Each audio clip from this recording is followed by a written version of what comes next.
Americans know that in a world where others seek conquest and domination, our nation must be strong in wealth, in might, and in spirit.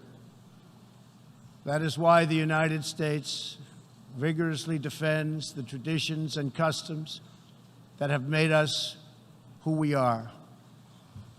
Like my beloved country, each nation represented in this hall has a cherished history, culture, and heritage that is worth defending and celebrating, and which gives us our singular potential and strength.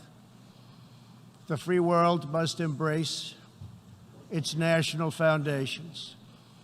It must not attempt to erase them or replace them. Looking around and all over this large, magnificent planet, the truth is plain to see.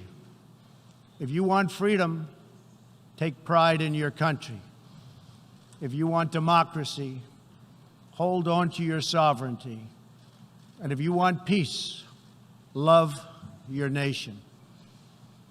Wise leaders always put the good of their own people and their own country first.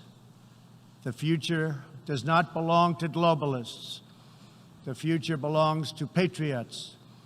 The future belongs to sovereign and independent nations who protect their citizens, respect their neighbors, and honor the differences that make each country special and unique.